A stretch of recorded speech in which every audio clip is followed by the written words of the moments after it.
Hello, welcome to Warhammer Minis. I put up a video just before Christmas of building some festive characters, and here they are in all their glory, fully painted. So in this video I'm just going to go over the process of painting them. I decided to take a selection of minis that I bought, plastic ones from Games Workshop there, the Red Gobbos, a resin one from Heresy Miniatures, the Santa Boris, and some 3D printed stuff, the Santa Dwarf there, and the fireplace.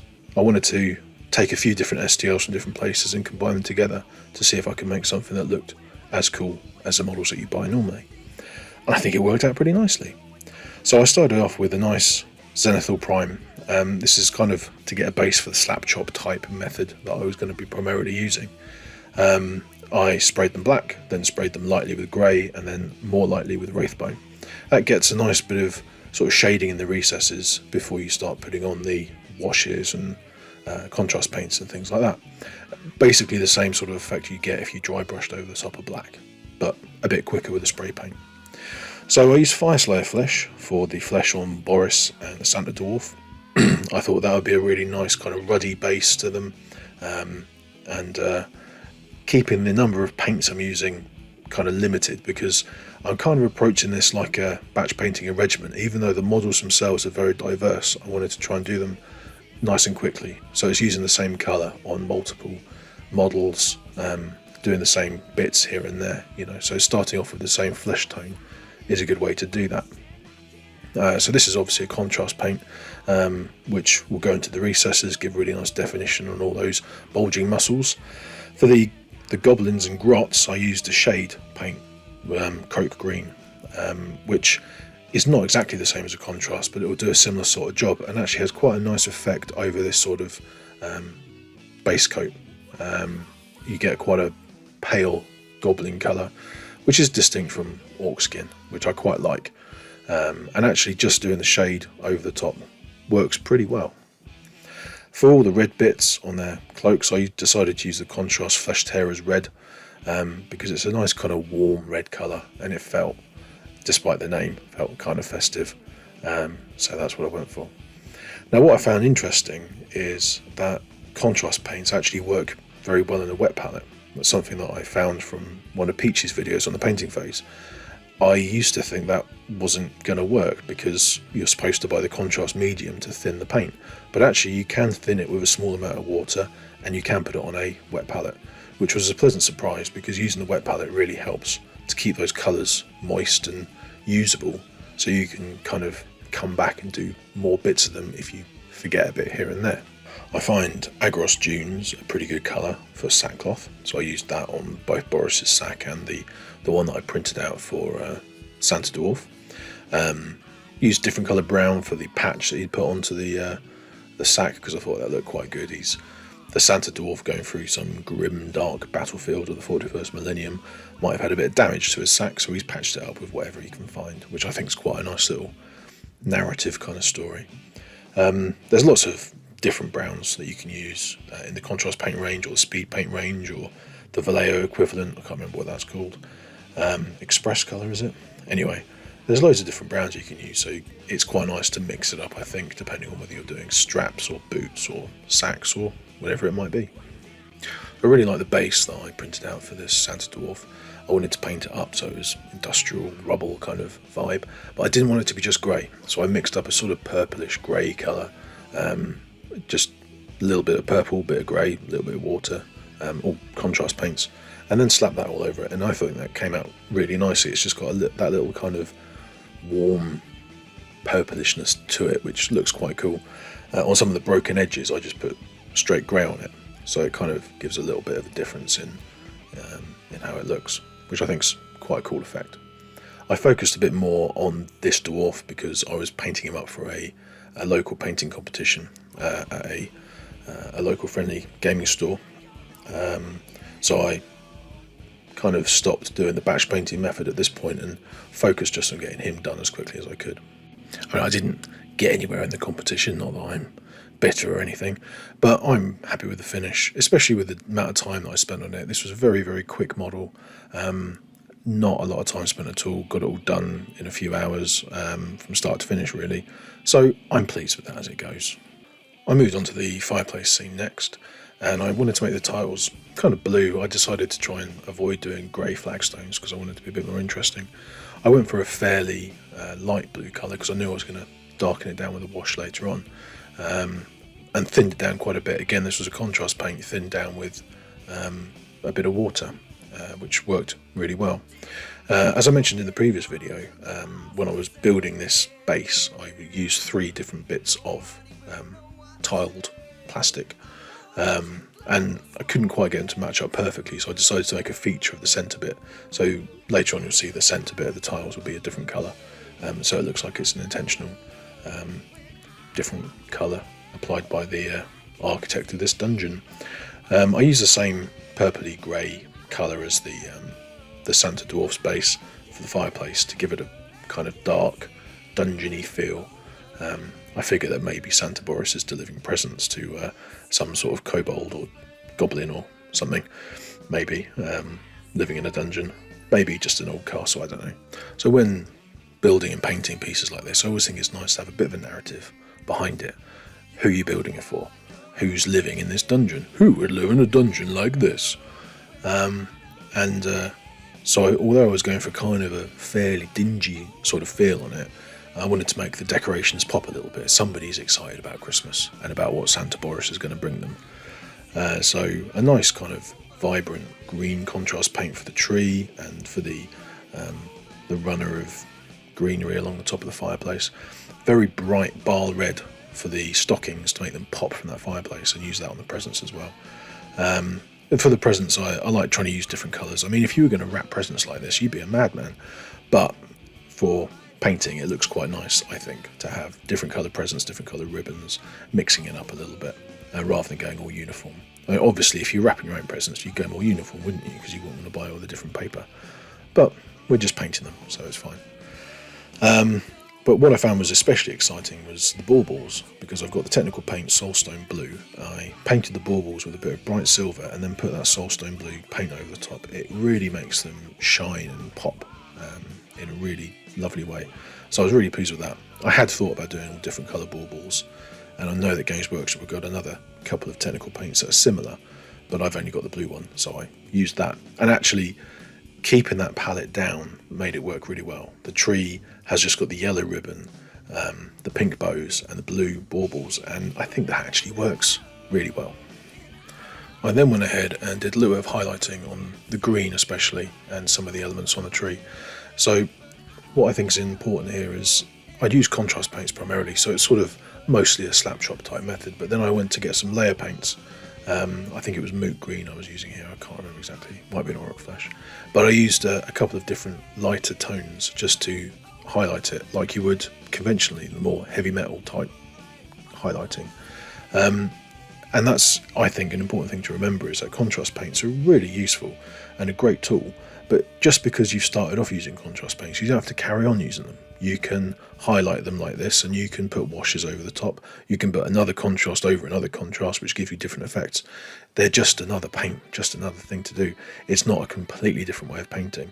And Slapchop, you know, is like a buzzword, but it's all just different techniques that can be used and combined together.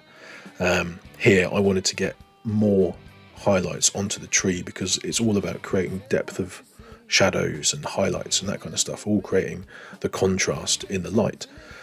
And because I knew I was going to ultimately put a wash over the whole thing, I wanted to make sure that the vegetation and bits and pieces that I wanted to be bright were as bright as possible to start with before I put that wash on, which would then dull it all down. So that would hopefully make it look really cool in the end. I did a similar thing with the Red Gobbos squig actually. So I initially painted it with I think it was Blood Angels red, to make it slightly different from the red cloaks, because I wanted it to be a red squig but not look exactly the same as everything else. And in fact I was told by my daughter it had to be a red squig, but that did feel right. But the Blood Angels red wasn't quite different enough to the Flesh Tearers, so I then used a orange contrast over the top of that to give it a slightly lighter kind of feel, and that did kind of work. It gave it a little different hue, but it still wasn't quite right. So I got some Wild Rider red, which is quite an orangey light red, used that to highlight it up, conventionally, and then used a bit of orange to highlight it a bit more, which is very light, gentle highlights with that. And the end result of that squig is great. I'm very, very pleased with it. It's got the kind of orangey red colour that I was after, and worked really well. So again, just highlighting the way that you can use contrasts in different ways, combine them together, highlight them and things like that, and it can end up being pretty good. Okay, I can actually see in the back there, Wazdaka Red. I used Wazdaka Red as one of the highlights on the squig, and the presents and the stockings here as well, to really bring them out and make them more vibrant. But at this stage I've used a wash on the fireplace and Boris. I used the Army Painter dark tone on those. I've not done a wash yet on the Red Gobbos. That's what I'm just about to do at this point. I think it's all about trying to get a bit of shade in there. It's a bit of contrast between light and dark, and adding in a wash is a really useful tool. The Army Painter quick shades are my go-to generally, and they're really good to slap over the entirety of a model, in my opinion. You get that really nice kind of grimy feel. So you see there the dark tone is almost black, and the strong tone is a kind of brown. I mostly use the strong tone for a lot of things, the dark tone quite a bit, and the soft tone every now and then, very occasionally. I've also on the bases of the Red Gobbos there, because they've got kind of snow moulded on, I used the what's the shade called? There's a Soulblight shade from Games Workshop, which is very similar to the white contrast paint, actually. Works very similar. And they've also got a very, very pale kind of glacier blue, which I used on the hanging down icicles and things like that, and then over most of the snow, just to give a very slight blue tint to the snow that was already there. My intent was to put some snow on top of that, the Valhalla Blizzard technical paint, but to get a kind of nice base bluey snow colour underneath, I used that paint over the white to do that.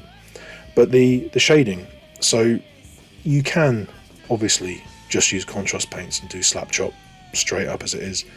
I find that sometimes you don't get quite as much depth of colour, or sort of depth of shadows perhaps, using just contrast paints. So sometimes it works really well and sometimes it doesn't.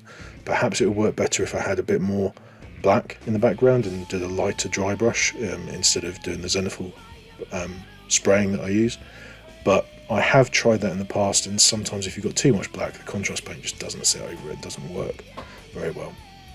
So I find that this method works the best, really. It's all just trying to get more shadows in there and more differences between the highlights and the recesses.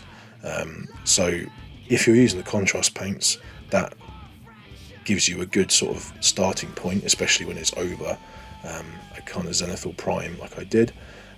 So you get a really good starting point, and then you can highlight things to add more difference in between the raised bits and the deeper bits, and then you can stick on a wash as well, and then that gives you even more. So I think it works out really well, and I quite like the sort of muted, grim dark, I suppose, kind of aesthetic. I think it looks pretty cool. I don't want my models to look too vibrant and bright, you know. So you can see here the squig is looking pretty bright. When it's got a wash over it, it tones it down, but you still get that interesting colour, just slightly toned down. And that's what I was after, and I'm really pleased with the results. And that's the most important thing, really. If you're pleased with your models and you're happy with them. And I'm happy with these, and they didn't take me a huge amount of time to do, which is also one of the key things. Limited amount of time to do your hobby. You want to try and cut corners where you can and make things look good without spending too much time on them. At least that's my objective. And get them ready for use on the table, because at the end of the day they're for playing with. So as long as they look good from a few feet away when you're playing a game, that's the main thing. And I think these things did the job and worked pretty nicely. So the only bits I did here after this point was to add some of the Valhalla Blizzard snow technical paint. I already had a pot of that knocking about from some set that I bought ages ago, so I'm using it up. I know that there are cheaper ways and alternatives to making snow, but I've got the paint anyway, so I used it. Add that, do all the base rims in black, and then Robert's your father's brother, as they say. So my objective here was to paint up a few different models, some 3D printed and some plastic, resin one, and see how they look next to each other and how they compare. And I think they compare very well. I think they all look great. I don't think you can really tell what's been 3D printed and what hasn't. It really is testament to the quality of the 3D sculpts nowadays, and also the availability of quality 3D printers. But yeah, overall, I'm just chuffed to bits with the models. I think they came out just how I wanted. The only thing I might do is go back and do a little bit of highlighting, particularly on the skin. I think perhaps a little bit of extra highlighting after the wash will just make the skin come out a little bit more. So I think that might be worth doing. But these are definitely what you would call tabletop standard, I would say. There's a little bit more that you could push them, but again, it's just down to that, what you're going to prioritise your time on. Prioritise your time on spending ages and ages and ages on these models, or move on to something else. And it just depends on what you want to do with your hobby. Some people will spend a lot longer than me on individual models, but for me, I'm very satisfied with how these have come out, and satisfied with how quick they were to do, and I'm looking forward to moving on to the next one. So hopefully you'll join me for that, and I'll see you soon. Cheers!